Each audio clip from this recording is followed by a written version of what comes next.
Imagine a government allegedly spending over $31,000 on maintenance of gardens at a private residence of a prime minister. That too during wartime.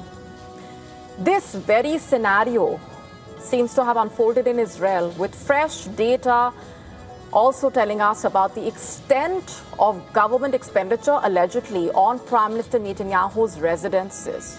As per the information received by an NGO named Movement for Freedom of Information, more than $882,000 were allegedly spent by the government on residences of Netanyahu since January 2025. And this, by the way, allegedly includes the house on Gaza Street in Jerusalem where he lives. In fact, his private home as well, the official residence on Balfour Street, and some service apartments reportedly. Now, looking at 2025 alone, over $642,000 allegedly spent on the Prime Minister's homes, while salaries accounted for 74% of these funds reportedly. The rest were maintenance and operating expenses. There is a catch though. Details of suppliers were not disclosed for nearly 45% of this category of expenses in the name of national security reportedly. Apart from the gardening expense mentioned, the state allegedly spent over $4,400 on replacing a bathtub at Netanyahu's home reportedly. Although food purchases were the single largest expense in 2025, the NGO flagged an anomaly.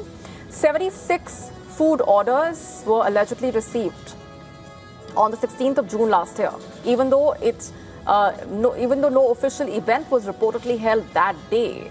And what also added to the intrigue was that the name of suppliers in all these orders was blacked out allegedly.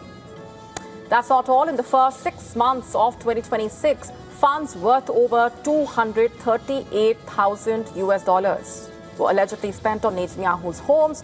While the amount may look smaller, the pace of spending so far indicating that annual operating expenses could be higher than last year. This year as well, food expenses accounted for a major chunk of the expenses reportedly. However, about $4,800 was spent allegedly to replace another bathtub. Although the NGO had also sought copies of invoices and receipts for these expenses, reportedly the Prime Minister's office allegedly rejected this request, citing that there is no obligation to provide these documents. Also, why are these developments significant? According to the NGO's CEO, it's vital for the government to be fully transparent regarding public expenses at a time when people have been coping with a heavy economic burden and the consequences of war. With Netanyahu already facing the heat over the war and corruption trials, the opposition also is likely to rake up the issue of expenses on the election campaign trail. To stay up to speed with the latest news, download the WION app and subscribe to our YouTube channel.